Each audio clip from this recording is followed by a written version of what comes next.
पिता से बिछुड़ने का दुख बहुत बड़ा होता है, और फिर ऐसी मृत्यु।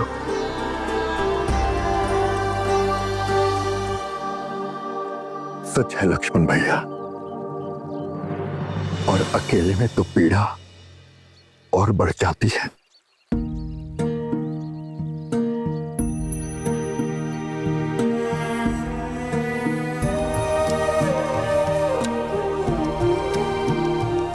युवराज अंगद, मुझे एकाकी में छोड़ दीजिए हनुमान जी। आज मैं युवराज नहीं, मात्र पिता श्री बाली का पुत्र अंगद हूं। मुझे अपने पिताश्री की स्मृतियों के साथ अकेला रहने दीजिए। अंगद, मैं भी यहाँ रघुवंशी राजकुमार के भांति नहीं आया हूं, अपितु एक भाई के भांति आया हूं।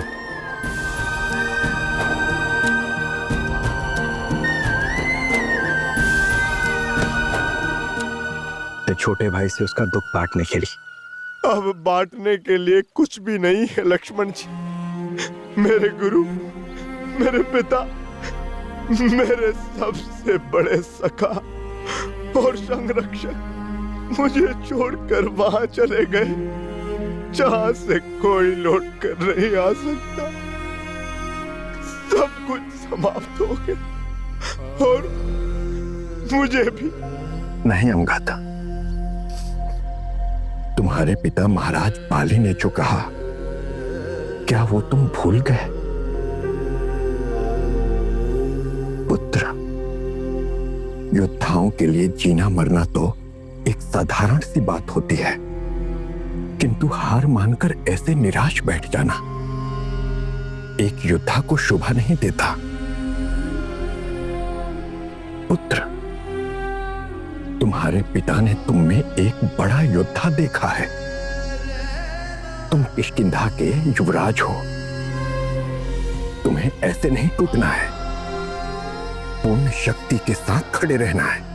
खड़े होना ही तो सिखा रहे थे पिताश्री, दृढ़ता से खड़े रहना और पर्वत की भांति अडिग रहना, ताकि कोई हिला भी ना सके। तो बस उस पर्वत के भांति ही तुमको अडिग रहना है अंगद। परलोक में बैठे तुम्हारे पिता को तुम पर गर्व होगा। निराशा दुर्बलता की निशानी होती है अंगद। तुम्हारे पिता यदि ऐसा देखेंगे तो उन्हें दुख होगा, और तुम्हारी माता को भी दुख होगा। अंगद, आज से मेरा कंधा तुम्हारा, मेरी तलवार तुम्हारी ढाल। तुम अकेले नहीं हो अंगद, हम सब तुम्हारे साथ हैं।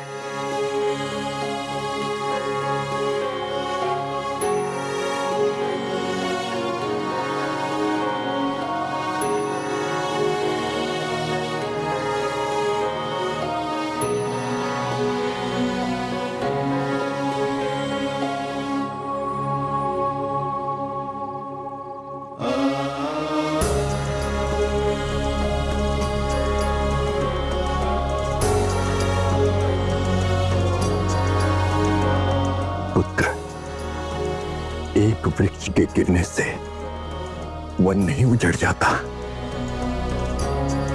नई जड़ें पनपती हैं, नए वृक्ष खड़े होते हैं। सृष्टि इसी क्रम से चलता रहता है पुत्र। आज से महाराज सुग्रीव तुम्हारे पिता हैं और हम सब तुम्हारे संरक्षक हैं।